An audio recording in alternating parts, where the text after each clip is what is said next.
Well, well, well. What's up? I don't think the intro music is playing on the podcast, on the live. That's all right. We'll figure that out. I don't really care. What's up, everybody?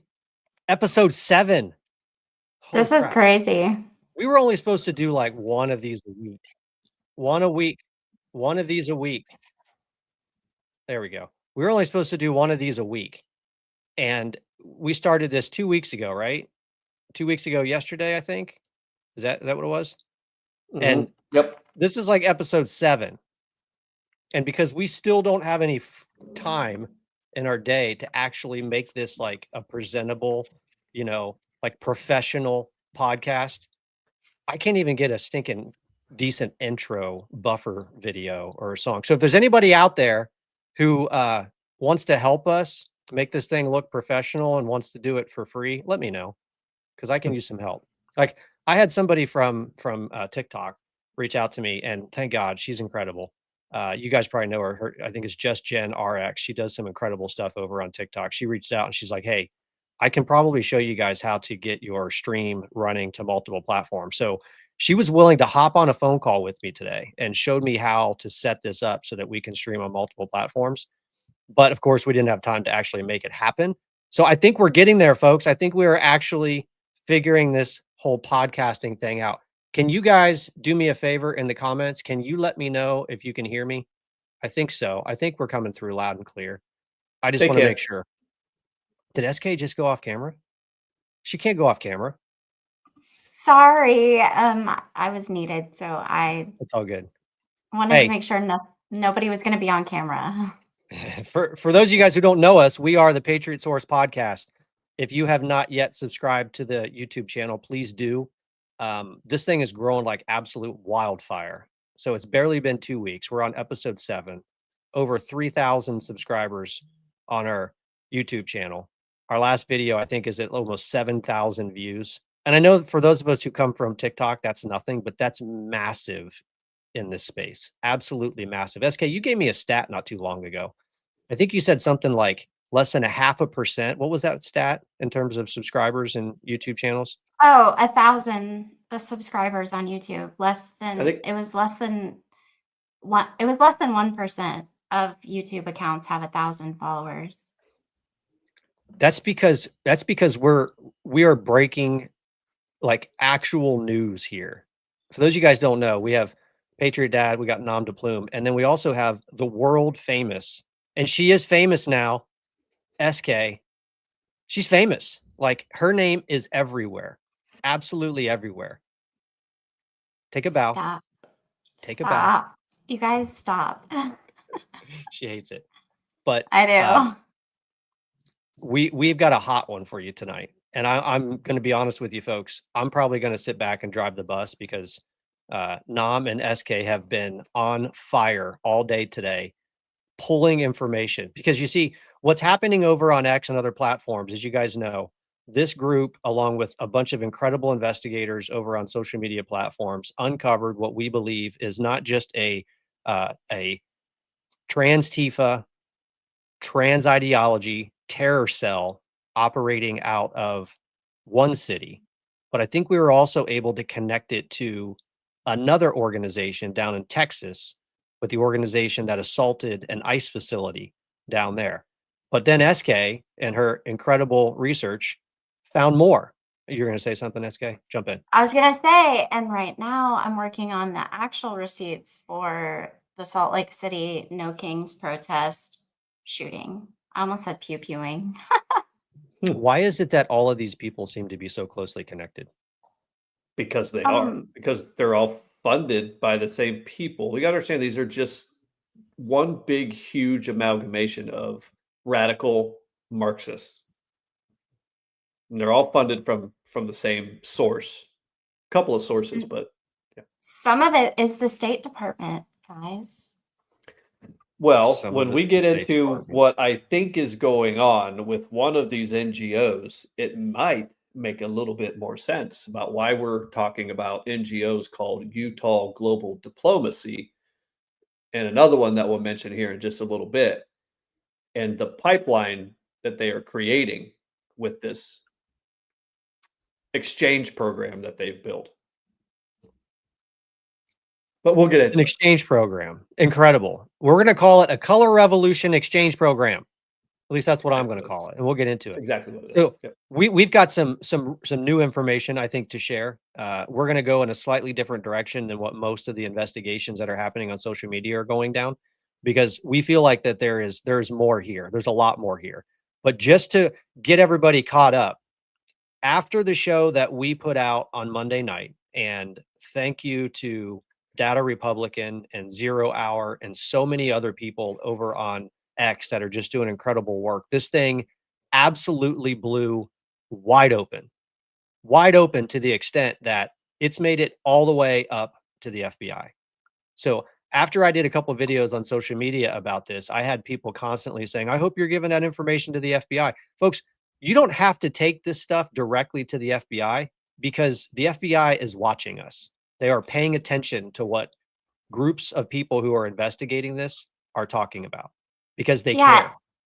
exactly. And I was going to say earlier today, somebody was talking to me about this, and I said, I feel better getting information that I find to big creators like on X that have the ear of, lawmakers and people in the FBI and things like that, and then publishing it publicly than I do going, anonymously or whatever to the FBI and telling them, because they can't ignore it when hundreds of thousands or millions of people are seeing the information. They have to do something. That's Yeah. right. So there's something that we have to remember, though, right? So the FBI, they can't just be like, oh, I saw a post on X or I saw a TikTok about this, right? They actually have to then go and collect actual evidence of this stuff, right? Well, that's what So for investigations are for. yes, it's what investigations are for. I totally understand, but I mean, you have to understand that we have millions and millions and millions of Americans out there who are like, nothing's happening, nothing's ever going to happen. When's it going to happen? They can't be like, oh, I saw a post on X and let's go arrest somebody. Right? That's not how any of this works. So, when we're uncovering this stuff and they're seeing it, I mean, if you guys think the FBI wasn't already looking at Armed Queers SLC and the Socialist Rifle Association and all of these things, they already were. We thought we were breaking something, but they're actually having to do some real evidence gathering. That's a If great they point. want to build cases around this stuff, right? So That's a great point. we're connecting dots. They're gathering evidence. Well, and the connecting dots part is really important. Otherwise, people out in the public who need to know this stuff wouldn't know it. So we woke up on Monday morning after doing our show. Actually, I'm sorry. We woke up on Tuesday morning after doing our show Monday, talking about the connections between that organization, Armed Queers, the organizer, the leader, the founder of that organization, a trans activist named Ermiya Fanaeian. I don't care if I'm pronouncing it right, honestly, but that's the way we're going to pronounce it. And the deep connections that that person has with some very important people. We found photographs of this person on stage with Liz Warren, campaigned with Bernie Sanders, spent time in Cuba being trained as a revolutionary, connections to NGOs, major universities in the country. It seems like this person is everywhere. And then we woke up Tuesday morning to this. A post on X from Representative Anna Paulina Luna. Armed Queers SLC is now under FBI investigation as an extended network related to Charlie's killer. The founder of Armed Queers SLC is also an organizer for PSL. SK, what is PSL? The Party for Socialism and Liberation. That's weird. And Party for Socialism and Liberation. They are one of the main protest groups at all of these different protests, the ICE protests, the No Kings protests. They were there, all the women's marches, the pro-Pally protests, basically all of the protests really for the left. That's right. The founder of Armed Queers SLC is also an organizer for PSL, which is funded by Neville Singham and the Chinese Communist Party. Neville Singham. Remember the names. Remember the names. Remember the names. Who's Neville Singham? Just quickly. Anyone?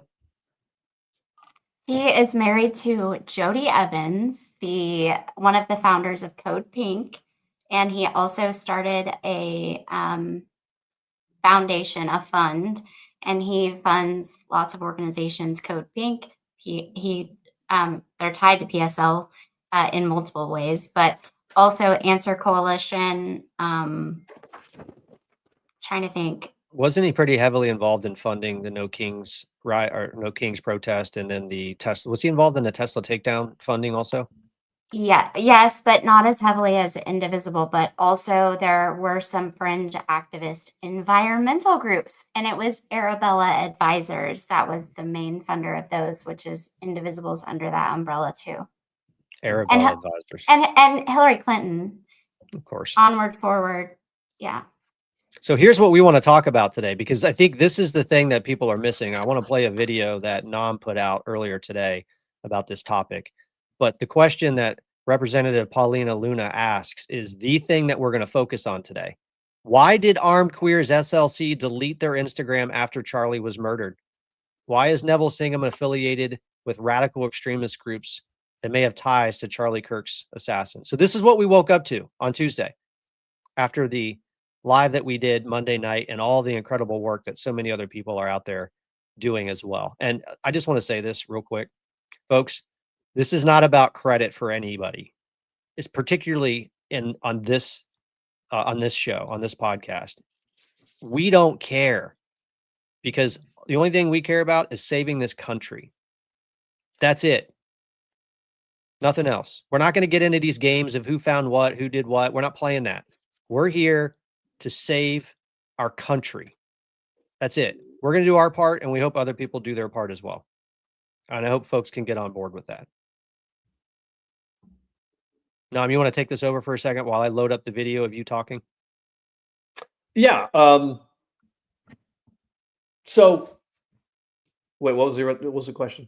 So why are these people deleting her very existence, or their very existence, from the internet?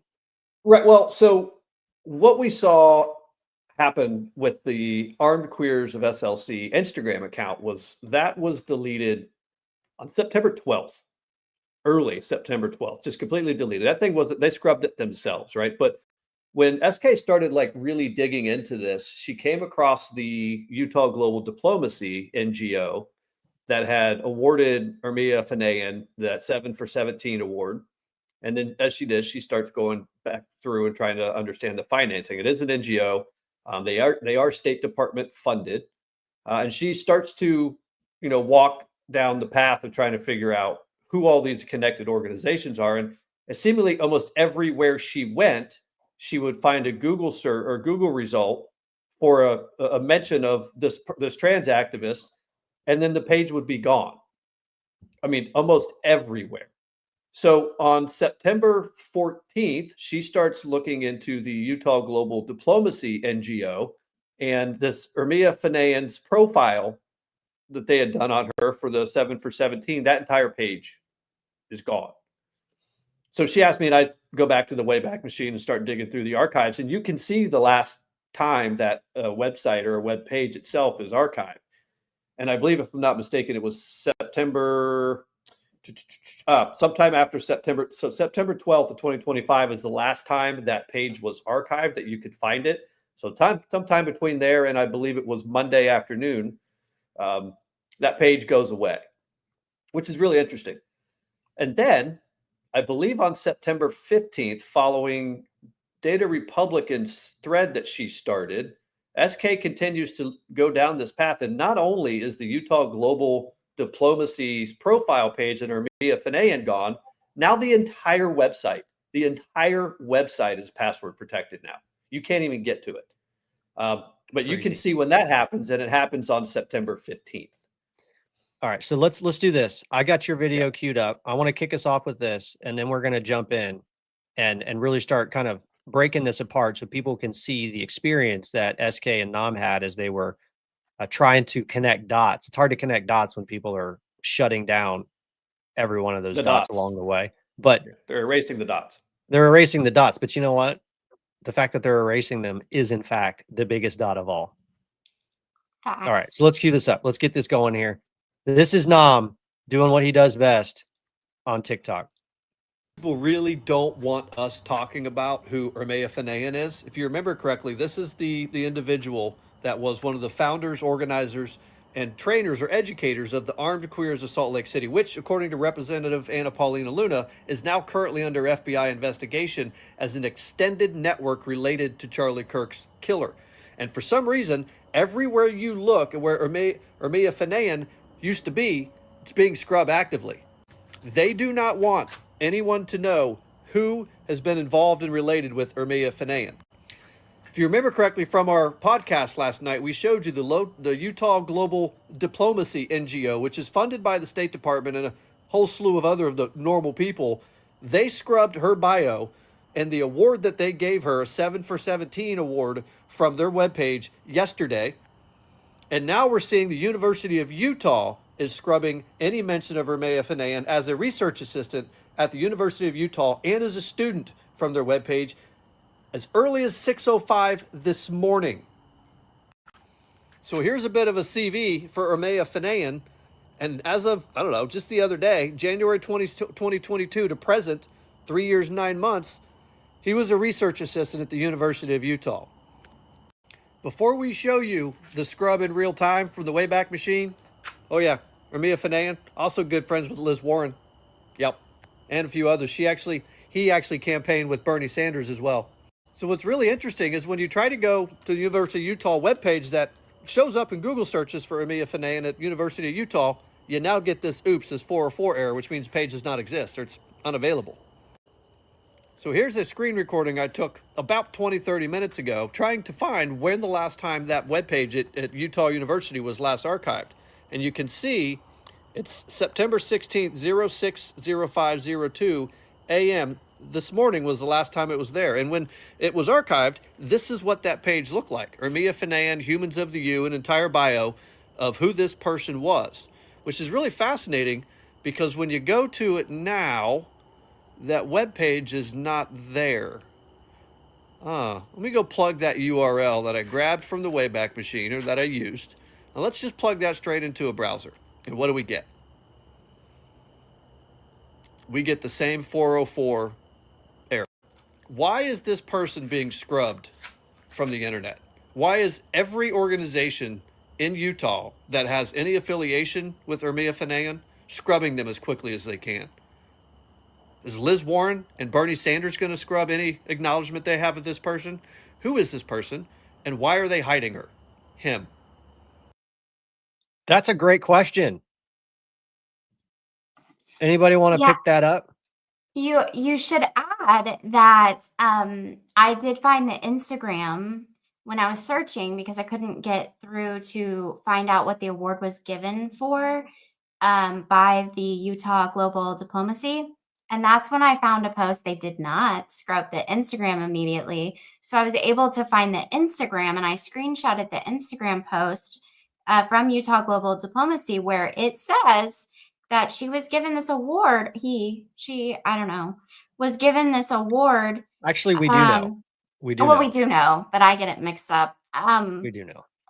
It says that Ermiya is a trans liberation and feminist political organizer whose work has included organizing around the abortion struggle and creating research studying the conditions of gender-oppressed people at the hands of state institutions. That's important. Oh, and it says we look forward to presenting her. And I did find, I believe that she's the first person ever to receive this award. I would love to know who else received that award. There was a whole list of people on their Instagram, and I did not screenshot anyone else. I was so focused on the road I was on, and now it's gone. We're gonna have to find out because this 7 for 17 award, if we start to understand the organization, and hopefully that's where we can go next, possibly understand this organization in particular that gave the award. They have it's a very interesting organization. Nam, can you tell us a little bit about, what organization is this? No. The 7 for 17 award speaks about up and coming stars, I guess. Leaders. It's the leadership. It's a leadership award, but what they're doing is people who espouse or show all the traits of the UN, like 17 charters of the United Nations or something like that. Right? Sustainable. It's the 7 for 17 award recognizes young Utahns who are working to achieve the 17 United Nations Sustainable Development Goals in Utah, the United States, and around the world. The 7 for 17 award winners exemplify Utah Council for Citizen Diplomacy's core values of respect, social responsibility, and open dialogue. You can't make this up. As they delete everything. Right. As they delete everything. So the Utah Global Diplomacy NGO, right, was funded by the U.S. State Department through what the State Department has called an implementer NGO. And we believe we know who that implementer NGO is. We believe it's a Global Ties US NGO, and we'll get to them in just a minute.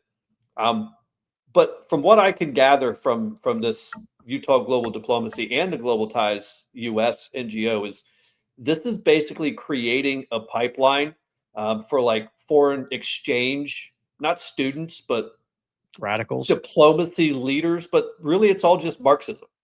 It all is. This looks to me like this is creating a pipeline of Marxists to go into the foreign affairs industry, namely the U.S. State Department.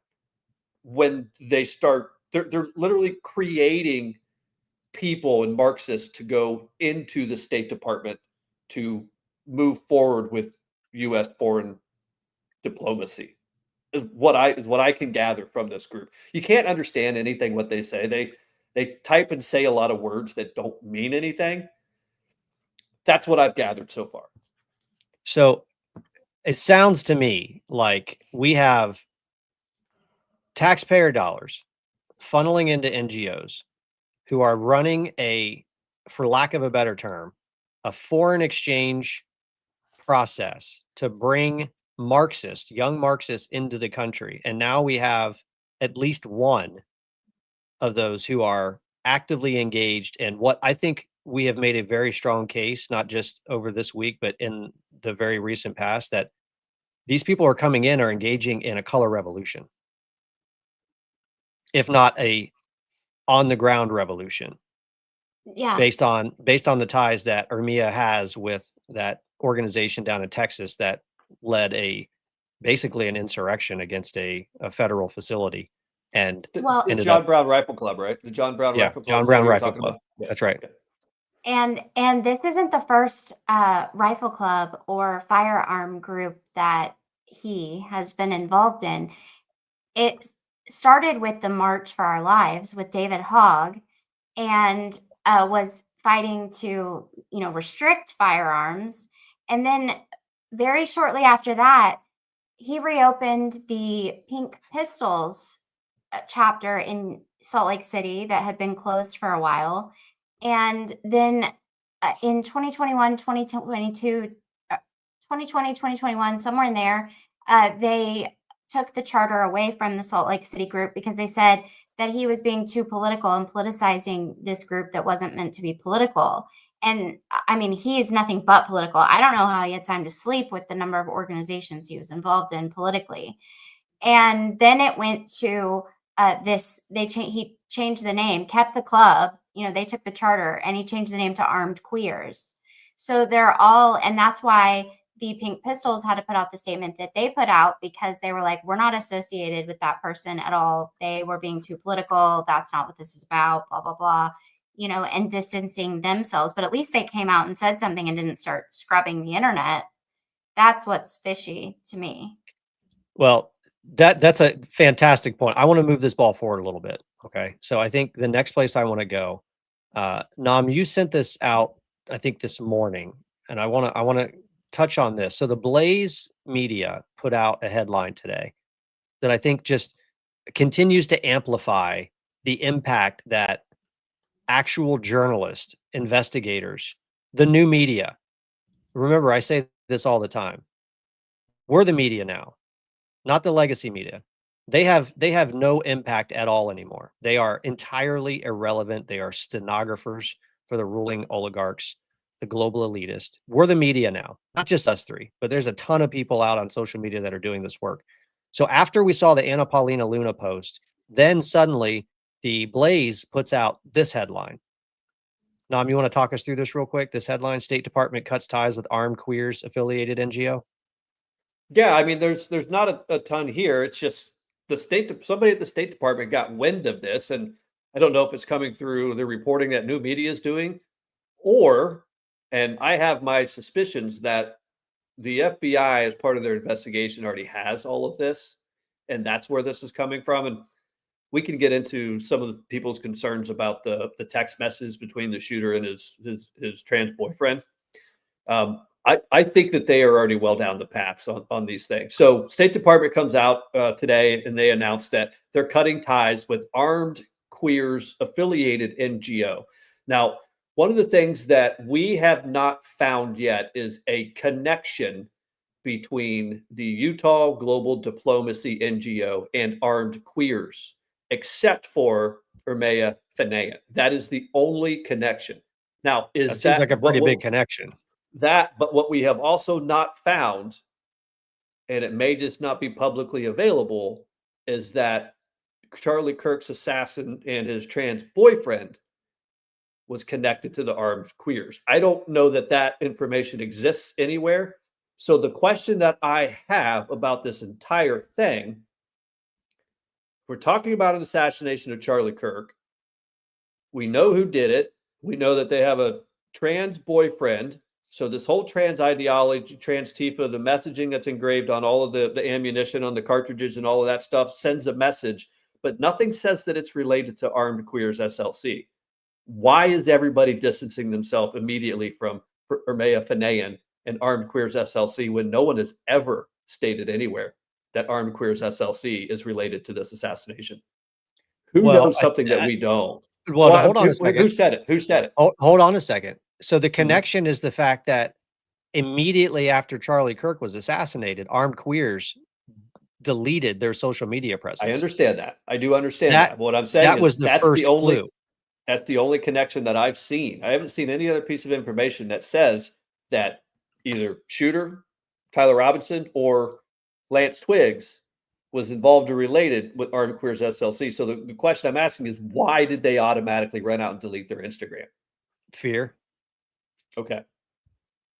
I mean, anyway, yeah, it's fear. Look, and I think there's also an acknowledgement that the one account on social media who acknowledged that the threat to Ben Shapiro's life said that the threat did not come from Ermiya, it came from that person, but they know Ermiya.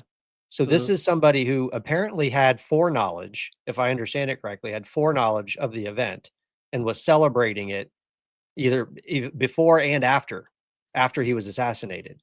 So there is at least a blurry connection between the actual assassination and Armed Queers. But nonetheless, the fact that they immediately deleted their social media presence is in and of itself enough reason to start looking at this person. And the more that we kick the wheels on this thing, it's pretty obvious that Ermiya is somebody that we're not supposed to know about.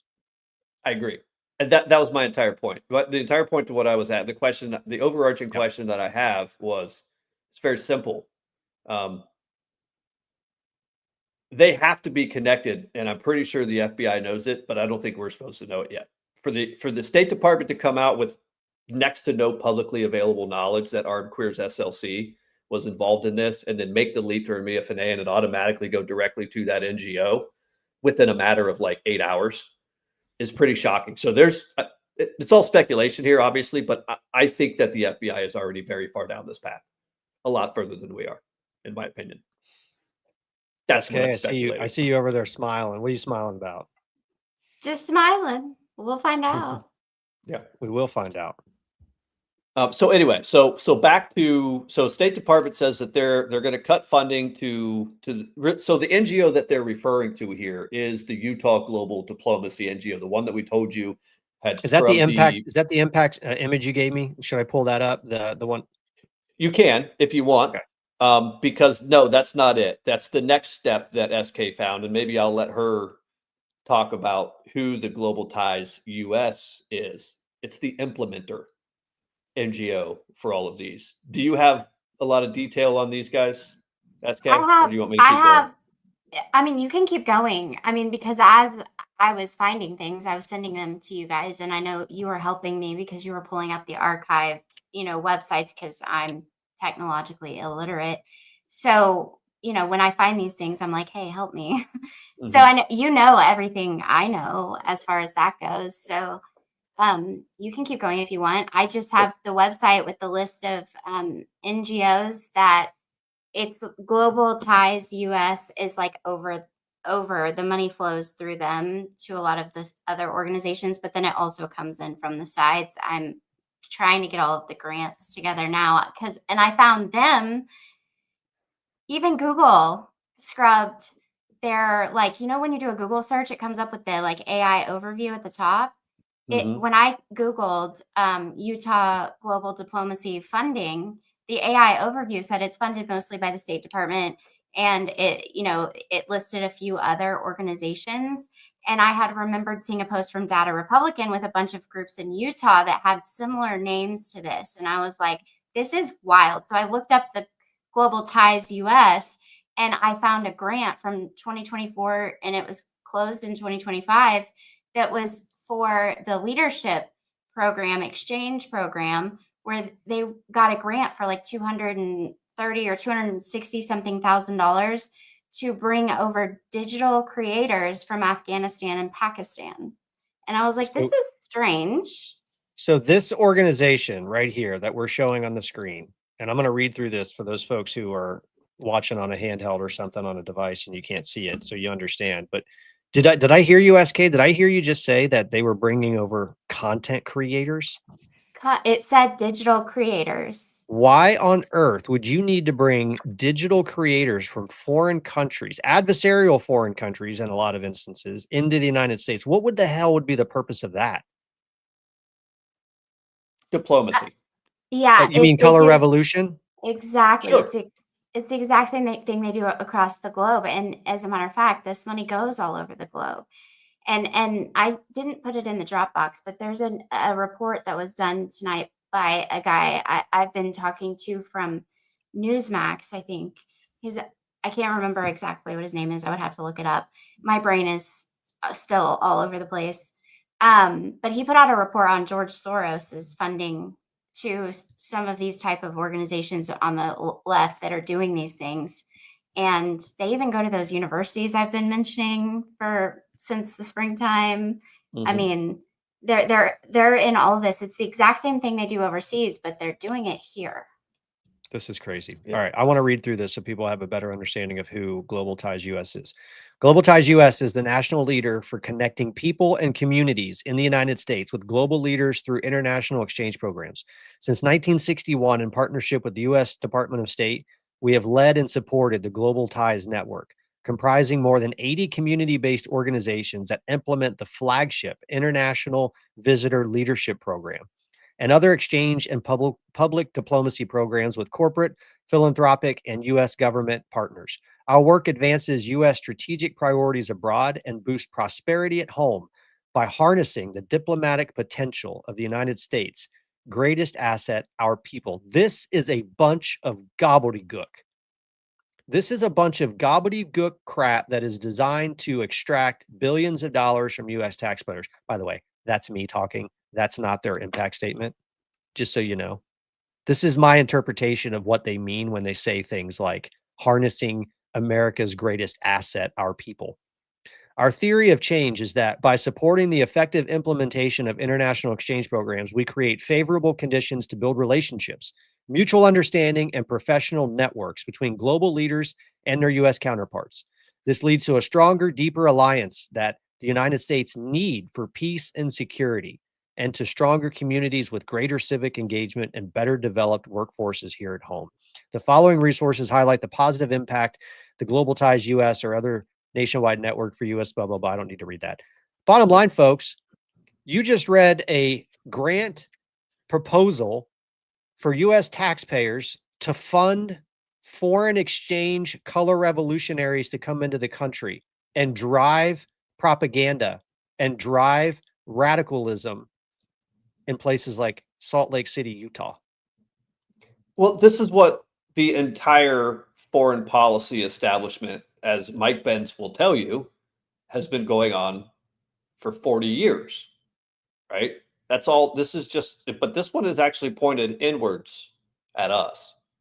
So the interesting part about Global Ties US here is that they also scrubbed Utah Global Diplomacy from their website today. Like they're gone. They're out already.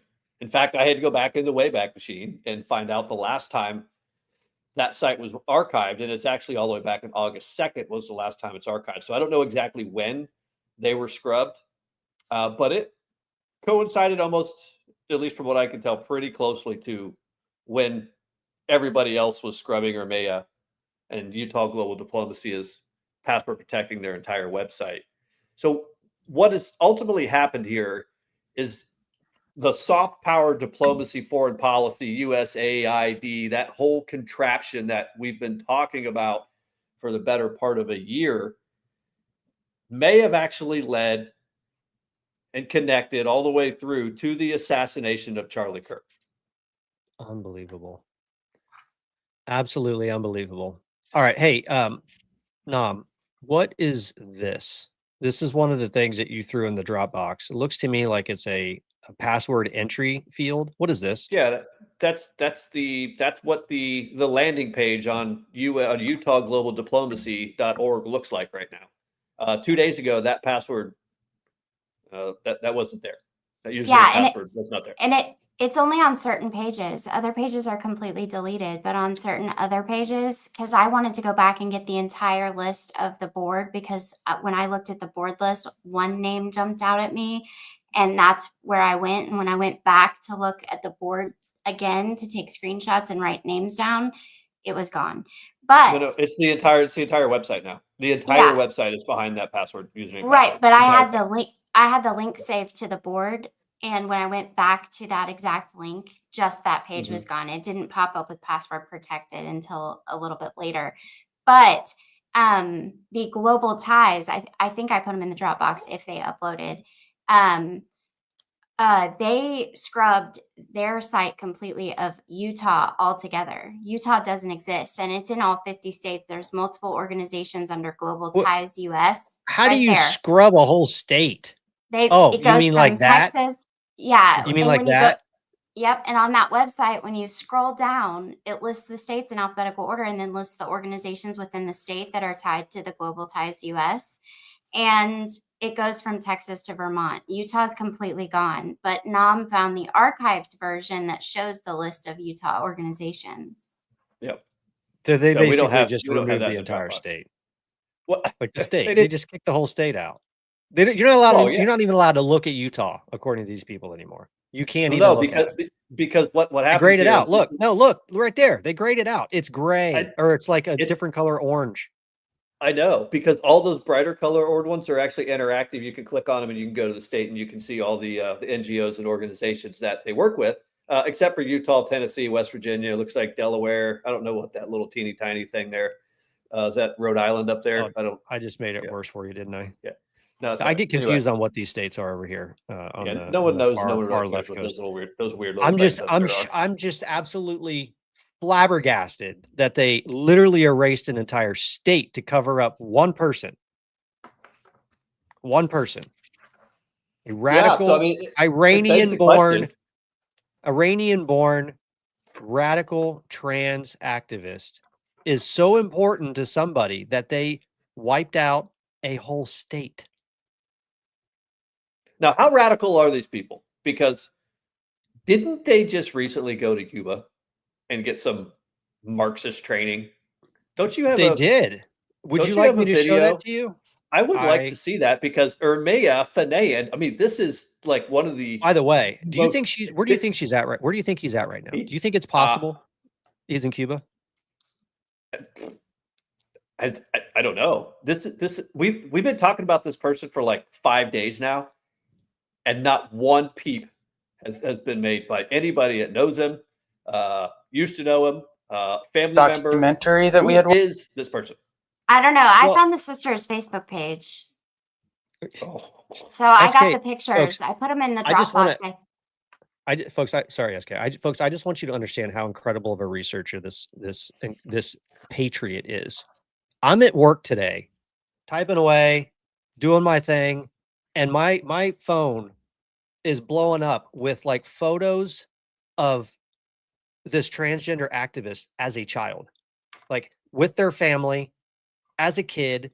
Like, you're not supposed to be able to find this kind of stuff, and yet they're all on my phone because she was just firing them away. Found this, found that, found this, found that, found this. Like, we have pictures of this person when they were like 10. surrounded by like 30 women, wives, sisters, daughters, mothers, aunts, cousins, all females. I think he was the only male in that entire family that we Hey, quick we question. saw those photos. Mimi over in the chat, I don't know, you guys can't see it, but I can. Mimi asked, do we know if this person has their citizenship? Have we figured that out yet? We don't know. Don't know that now. Maybe But that'd be something to look for. everything I've seen pouring through all the articles and interviews and things, I found the information that they were kicked out of their house at a younger age. It looks like they went to like a newer high school, and it's a performing arts high school. And it looks like they came to the United States. It doesn't say from Iran. It says, they're Iranian. And came to the United States as a child. So I don't know Right. how early. The earliest I can find is like 2013 or 2011. Yeah. All right, let's watch this. So this is our radical trans activist who's connected to every high power person in the world that you should not want to be connected with. At least reasonable people don't. In Cuba, talking about a trip that they took with this other person, who I believe this other person's name is Connor, but we don't really know much about Connor. But this is what they had to say. In the Belly of the Beast documentary that we had watched there, I think it was from this where it mentioned that while the students at Elam, who came from Gaza, were there to study medicine, that simultaneously they, just by virtue of being there, studied revolution. And I think that school really probably forms consciousness for a lot of people when they're there to just study how to help people. And of course, that makes sense. And I think that it was at the other university that we went to that I was really surprised by how seamlessly they switched from a Cuban cultural dance to singing communist songs, right? This change was not a change to them at all. It's the same culture to them through and through. It was the Communist International. Yes. That they were singing. Yes. Which was really cool. Yeah, and they Really weren't the cool. only ones Very we heard sing that. We also had the chance to interact with organizers from around the world, specifically some people from Germany love to sing the International. Yes. And I found it very interesting to talk with them and to see their different perspectives. Totally. And I think that was also what's so cool about Mayday Brigade, which we knew was going to happen, but I think we weren't expecting to such an extent. Mm-hmm. It was that we were sharing this brigade, not just other American brigadistas, but brigadistas from around the world, from South Africa, from Ghana, from other Latin American countries, from Australia, from Germany. Mm-hmm. And essentially this was an international brigade where they wanted brigadistas with a revolutionary orientation, with revolutionary politics, to come and learn about the Cuban Revolution and essentially how to fight against this blockade that our country, as American representatives on this trip, was fully responsible for. Go ahead, SK. I see you. There is a lot here. So, yeah, the Elam, they have a Cuban medical school, and the way that they train is really crazy considering the way that the tunnels and things are set up in Palestine. But also, Mormons are very involved in Cuba in a way. And there's a Cuban diplomat that visited Utah in October of 2024 at the invitation of BYU. And there's also a U.S. ambassador, Victor Manuel Rocha. And you also have to remember that that's when Ermiya is still in high school. And when you fast forward to 2022, which is around the time that the Armed Queers started, that's when there was a lot of stuff going on in the Utah government over Title IX, and the Governor Cox was getting into it with some people. And that's also where the board members from the Utah Global Diplomats ties in. There's a lot of information in there that you can follow the trails and find some very, very interesting things. So let me connect some dots, because last episode we talked about how this radical trans activist, prior to starting this, let's call it what it is. It's a paramilitary radical organization called Armed Queers. Used to be very, very anti-Second Amendment. As a matter of fact, was one of the chief organizers with David Hogg's organization, who also, by the way, was funded heavily by Soros and all of the typical financiers of radical left wingers and the teachers unions. And Randy Weingarten and her letter leaving the DNC over David Hogg. They're all tied together, every single one of them. They're all tied together. As a matter of fact, I think I even have a picture of Ermiya standing next to the podium in the middle of a crowd of probably thousands of people at that event that David Hogg put on, standing right next to the podium, front and center. Like they were front and center. And then they go to Cuba. If I'm understanding the timeline correctly, they go to Cuba and are learning about the Cuban Revolution and come back and start the process of setting up a paramilitary organization operating out of Salt Lake City. Is that timeline right, SK? Well, I think, yeah, it has to be. It was sometime in probably 2016 to 2018, because they graduated from high school in 2018, and the March for Our Lives was started in 2018. But also, I believe they mentioned the Mayday thing.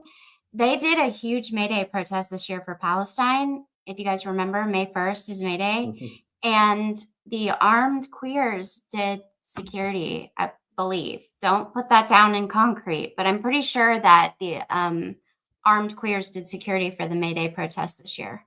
Hey, before Was we move that on the from one where this, someone got shot? That Or is was that a different event? that was at the No Kings protest just gonna in ask that. That's June. all they said. Yeah. It's okay. the No Kings protest in June, and it was peacekeepers that did the shooting, but nobody's really taking responsibility. And I've been down Reddit threads, and I have the unnamed person. I've seen the probable cause affidavit. I know the person that did the shooting was released from jail. There's so much there. I have to go down that more before we definitively say, but they were there. They were asked to be there, but they are saying there were two different peacekeeper groups in Salt Lake City, and I'm not sure which person's from which group. nonetheless, we have somebody with this very same organization who is implicated in a shooting that happened at the No Kings protest. You guys remember the shooting at the No Kings protest that happened in Utah? And the first thing all of the chorus media propagandists did is they ran out and said that there was a MAGA supporter in the crowd that opened fire on them. Come to find out, that's not true. What's true is that somebody associated with Armed Queers was involved in that shooting. Yeah, they gave a statement. Armed Queers put out a statement. They didn't take responsibility for their person doing the shooting, but they put out a statement. I have a screenshot of it. Well, before we move on, I want to show you guys this just to make sure you know that we're not full of crap. This is a photograph taken of David Hogg's protest. What is this called? I can't remember. What's this called? It's March for Our Lives, right? What was March David for Our Lives. March for Our Lives. Do you see right here in the middle? I don't know if you can see my cursor, probably not, but right here in the middle, you've got the podium. You've got this young African-American girl who was celebrated for a poem that she wrote and was invited to speak at this event. And then you've got right next to them is our radical trans activist who seems to be closely connected to just about every NGO one in particular that is exchanging radicals into the United States to lead a color revolution. You heard in that video clip when they were in Cuba, they were talking about all the other communists that they got to be introduced to, and they got to talk to and talk about all their communist things that they are all doing. This Ermiya Fanaeian is an enigma because it's this little nobody that is right smack in the middle of probably one of the most militarized, radical, left-wing, Antifa adjacent, trans ideology, just pure radical nuts world right there in Salt Lake City. And nobody seems to care that all of this is going on. I think that a lot of people in the Utah government are quiet because that's probably where they get a lot of their funding. A lot of this dark money flowing into these politicians, regardless of Republican or Democrat, because one of the people that what used to be in Congress is literally on the board of the Utah Global Diplomacy and is also happens to currently be the head of the business school at University of Utah, which is where Ermiya went to college. And guess what college she went to? The business college. Weird. Isn't it where she was they was a research assistant? Yes, and that's one of the things they got the award for. But they also got the award for trans research. And they also wrote an article about their experience rushing for a sorority on campus as a female. Weird. All right, so we're running out of time. We want to try to keep this to an hour. Nam, I noticed some notes you have here on the outline, and I just want to run through this because I think this is incredibly relevant. So you list out in the outline you are walking through a profile. You were profiling the Armed Queers SLC's X following list. So you were basically trying to figure out who else is this organization connected to. Listen to this list of radical revolutionary groups that Armed Queers SLC is connected to. Communist Party USA, the Utah branch, Salt Lake Democratic Socialists of America. Wait, isn't that like AOC and Zoran Mamdani? Mamdani. Okay, just checking. Democratic Socialists of America.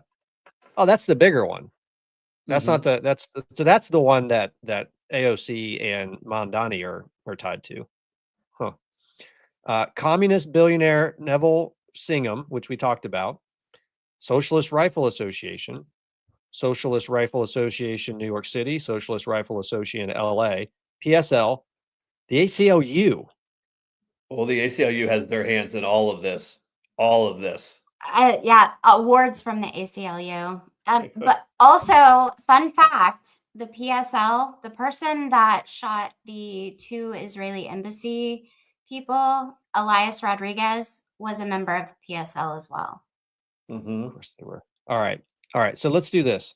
I don't know if you guys saw this or not, but apparently President Trump has designated Antifa as a terrorist organization. Yep. Officially designated Antifa as a terrorist organization. That's going to be difficult because they're so distributed. It'll be interesting how that actually plays out. And I've been saying this since. But what's the point of designating them that? Well, the point of designating them that is the Patriot Act is now in play against Antifa. So the entire book of goodies that comes with the 702 queries. I mean, you get FISA warrants, you get all the things now. For anybody that's affiliated, close to, connected, talks to, or 2 to 3 hops connected, as we learned in the Russia collusion scandal with FISA warrants and 702 queries, you get to not only just look at you don't get to look at Patriot Dad stuff. You get to look at Patriot Dad's son's girlfriend's mother's stuff. My son doesn't have a girlfriend. He's too young. Just point that out. But when he does, the federal government will get to look at her stuff. That's right. So that's why this is important, right? Because it opens up an entire toolkit against these people that, frankly, good. Don't talk to me about civil liberties. seriously don't talk about civil liberties after we just found out about Arctic frost. And everybody the FBI was investigating under Biden, which, by the way, was Turning Point USA, and Charlie Kirk was one of them. So unreal. Go ahead, SK. I think it's very important before we go to make sure that everyone does their due diligence. And if you can find or get into any groups or group chats with any of these Antifa people or super socialist groups or socialist gun clubs, all those things, because the conversations they're having are interesting and you need to pay attention to the narrative that's pushed because they've already switched the narrative. They have been talking amongst themselves and have decided that the way that they've been doing this after Charlie Kirk hasn't worked in their favor. It's actually worked opposite of being in their favor. And so now their goal is to divide the right, divide MAGA by pushing Israel rhetoric. There you go. There's one of them. Yep. And let's talk about this. Let's talk about this topic because this is such an important one. Sorry, I don't. You can keep going on this, but I want to hit on this topic deeply if we can for the next couple of minutes because I'm convinced that what we're seeing out in social media right now, folks, this what is a very clearly intentional effort to try to shift blame of the assassination of Charlie Kirk onto foreign governments, foreign actors.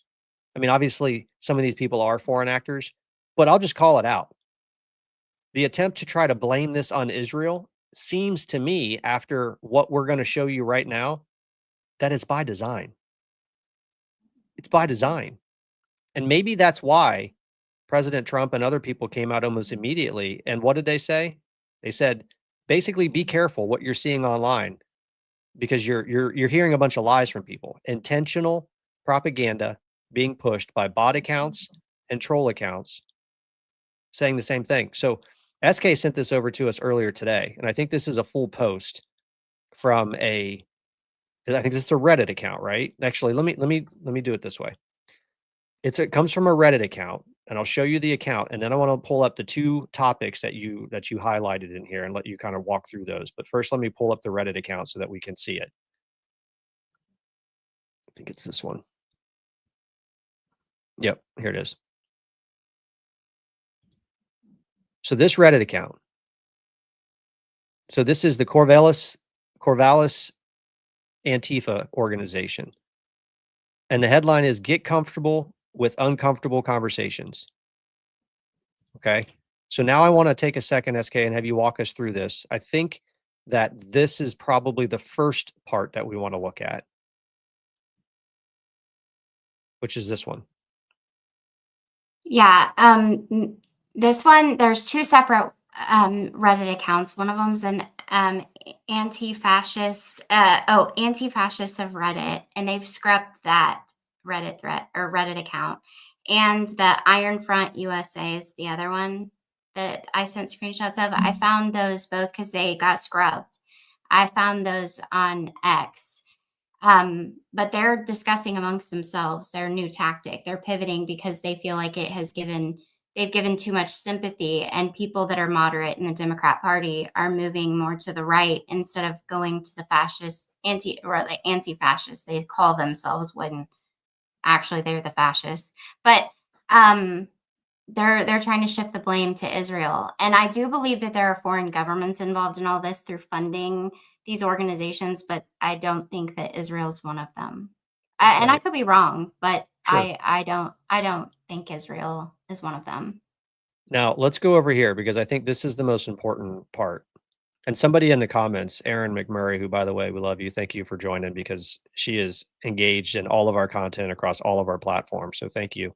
She asked the question, is this why Candace Owen is saying the things that she's saying about Israel? No, I don't think so. I think Candace actually has deep concerns about some of the relationships that she's seeing. We'll maybe talk on that another time. I don't think this is the right episode to discuss that topic. But I do want to call this out. I want to read this to you for those of you guys that are listening on your handhelds or with earbuds in. This is a direct quote from an Antifa Reddit. It says, anti-fascists must work to find more creative ways to counter this political moment. One option may be working to drive wedges between different segments of the right. We have already seen physical conflicts between neo-Nazis and conservatives at these events when a group of bruisers associated with SoCal Active Club jumped a rockabilly guy. I have no idea what they're talking about.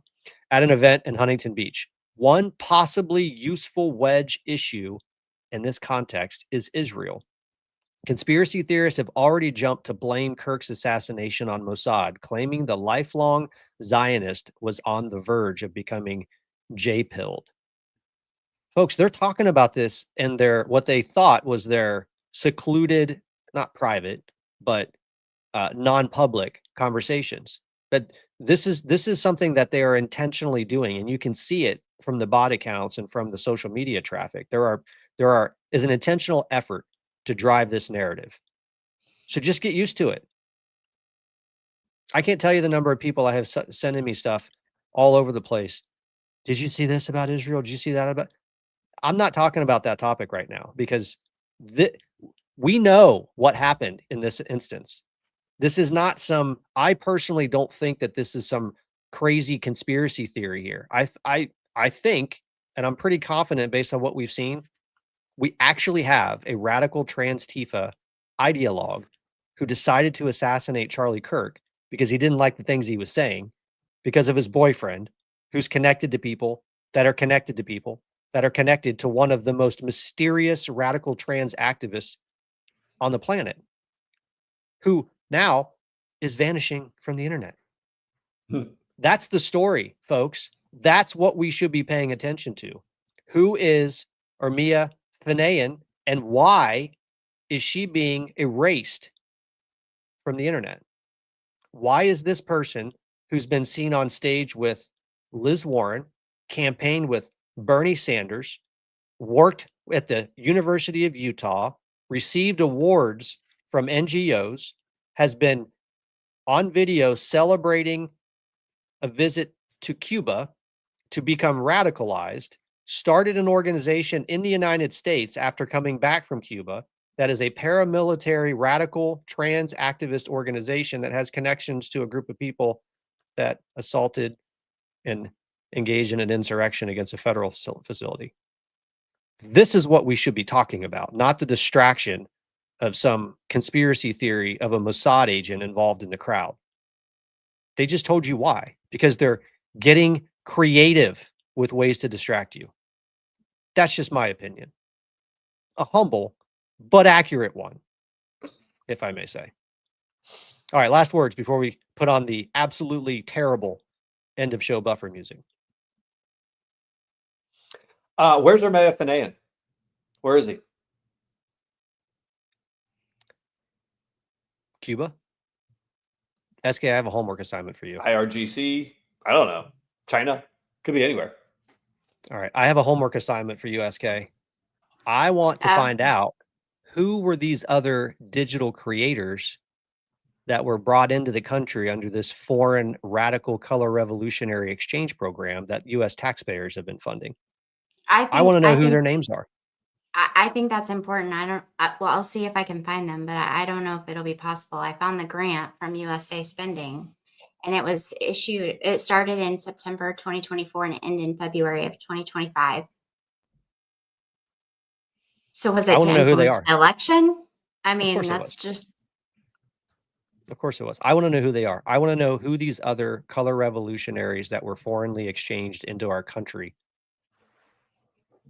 for the purpose of trying to destroy the United States. I want to know who they are. Well, and then maybe we can do shows on them 55 million of them. All those visas, I mean, they're everywhere. But oh, yeah. I mean, the funding, even to the schools. The Mohsen Madawi went to one of the schools that the Soros organization since 2016 has given like $2 million, almost $3 million to in Palestine. I mean, they're all connected. When I tell you this web is huge and it's, I don't even know how to keep track of it all. Well, folks, there's a lot to come. We are barely scratching the surface on all this stuff.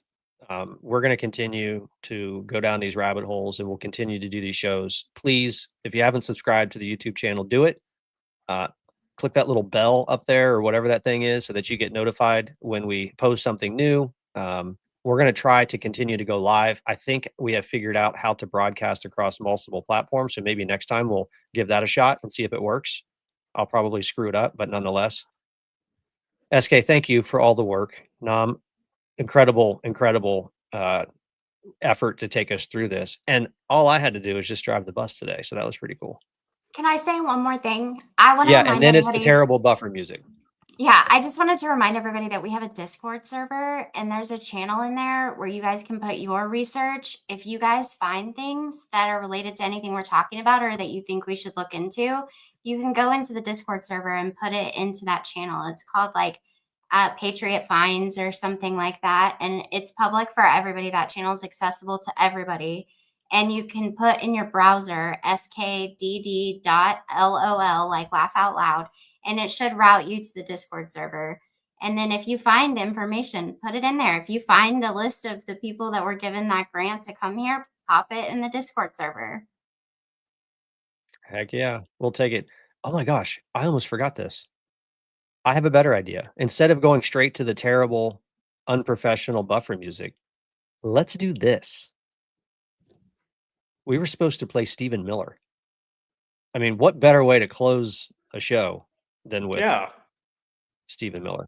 The left-wing organization, because this is where we're at. Violence in this country, and I will write those words onto my heart, and I will carry them out. The people ask me, what emotions I'm feeling right now. It's just something people say. I mean, you kind of know the answer. There's incredible sadness, but there's incredible anger, and the thing about anger is that unfocused anger or blind rage is not a productive emotion. Right. But focused anger, righteous anger, directed for a just cause is one of the most important agents of change in human history. Charlie showed that. Amen. And we are going to channel all of the anger that we have over the organized campaign that led to this assassination to uproot and dismantle these terrorist networks. So let me explain a little bit what that means. So, Got 30 seconds, so be quick, Stephen. The organized doxing campaigns, the organized riots, the organized street violence, the organized campaigns of dehumanization, vilification, posting people's addresses, combining that with messaging that's designed to trigger and incite violence, and the actual organized cells that carry out and facilitate the violence, it is a vast domestic terror movement. And with God as my witness, we are going to use every resource we have at the Department of Justice, Homeland Security, and throughout this government to identify, disrupt, dismantle, and destroy these networks and make America safe again for the American people. It will happen, and we will do it in Charlie's name. All right, folks, that's it for us. And now for the terrible, very unprofessional buffer music. If I can get it to play. Man, I got to get better at this.